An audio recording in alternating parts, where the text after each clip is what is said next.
Adrian, you must be very pleased with that performance tonight. Yeah, over the moon with it, really. I thought the first half was unbelievable. It was near on perfect.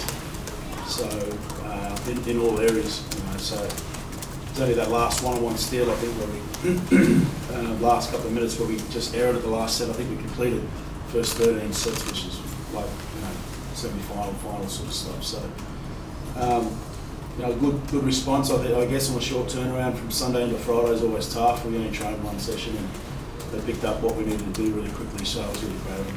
Yeah, the second half was a lot more of a grind compared to the first, but are you pleased with the way your side hung in there defensively, because Leeds had a couple of sets on Yeah, I was. I think the last 2 weeks, we probably should have saved that try as well. One of the last plays, it was the last play of the first half, I think, so we probably should have saved that one as well. So the way we defended the last 2 weeks, we've been really proud of them. So building something good there, and just got to maintain that. The weekend off, probably timing's not good for us, but we'll have it. We've only got a small squad and we're carrying a few injuries. So a monster of a performance from Adrian Lam. I mean, I think he came off in the 75th minute or something like that. It was a huge effort from him, wasn't it? Yeah, he was awesome tonight. But he's been building. Like I've said previously in other interviews, that he missed a lot of their pre-season due to the World Cup and an injury, and then having to go home and bring his family back. So it was going to be around about this time where we started to find some form.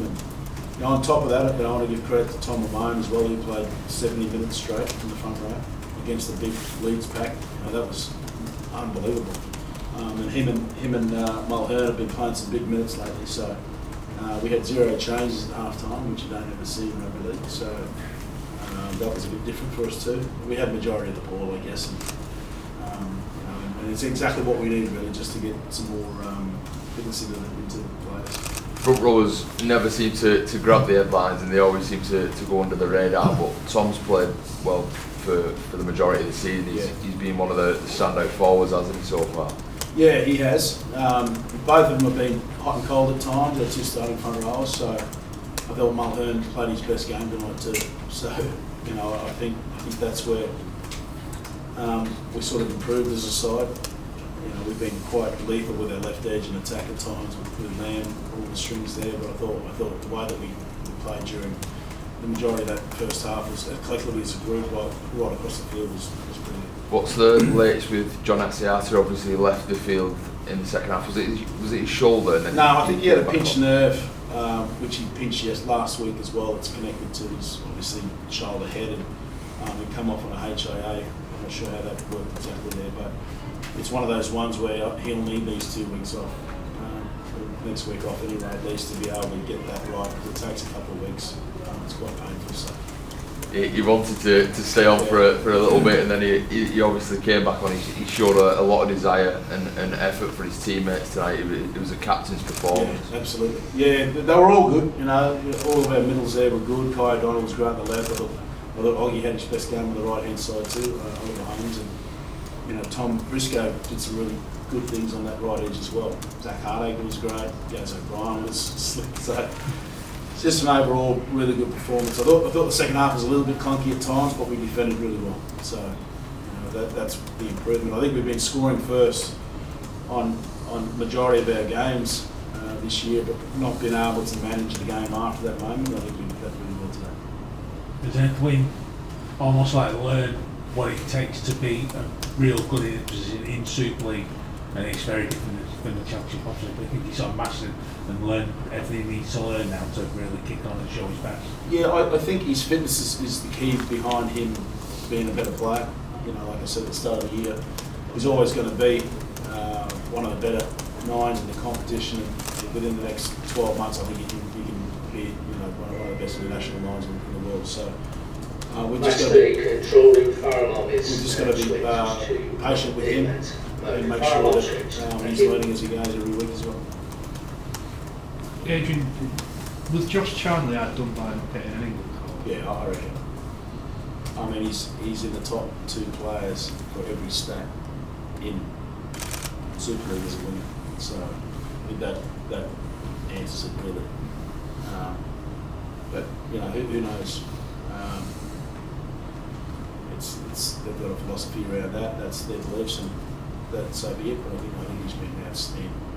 Probably top 2 wingers in Super League. How have you got him to where he is? Because just physically, he looks as good as I can remember him seeing in a long time. He had his shirt off the other day, and I was just looking at him thinking, wow, like he's and you know that I don't mean that any being well. It's just like he's worked that hard to get back to where he was.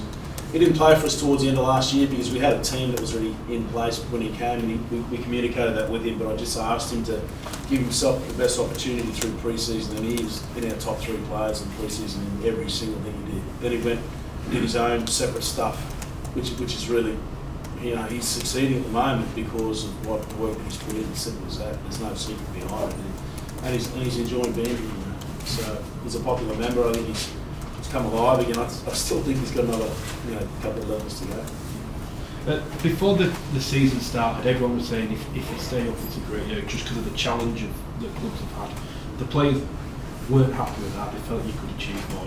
You're running around. You might not be in the top 6 as we speak. Do you think that you're in a position now where actually you can start looking at top 6, maybe even more, rather than the whole need to worry about what's going on? Yeah, I think, to be fair, I'm not that sort of coach to attack the negative and be involved with the negative, which is, the last 10 championship teams that have come up have automatically got relegated. We've never talked about it. We've talked about the fact that we're not going to talk about it. Yes. But I think, what we've all agreed on is that we're going to be the best version of us as individuals and us as a team and a club.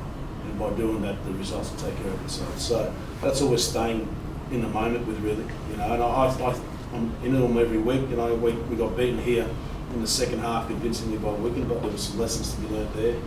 We got rolled easily at Warrington, which there were some lessons there. And every loss that we've had, we've literally learned on the go. There's, like I said in round 1, there's 8 players that are making their debut in this team. You can't play your best rugby in round 1 or 2. So it's going to take half the year to get to that point. So I still think there's some great rugby today, but that's our standard now. Can we keep improving on that? That's the question I just asked them. So hopefully we can. Like I said, the timing of next week off probably doesn't suit us, but it does in the sense of us having a small squad and players being injured. So you will have had an idea of what you felt you could achieve. Do you think now that playoffs is achievable, is attainable based on what you've seen from your own team, but also the teams that you've played? I think is that round 10? Yeah, so I think in the 10 games that we've played, we've been in every game at some point.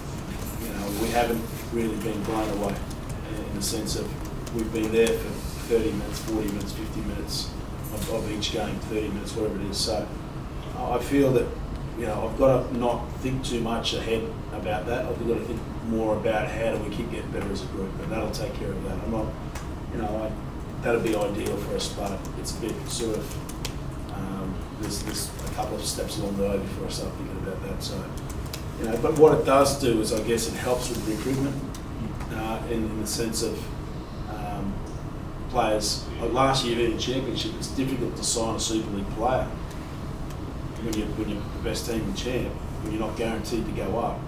Now that you're up, everyone's like, let's just wait until you're guaranteed not to go down.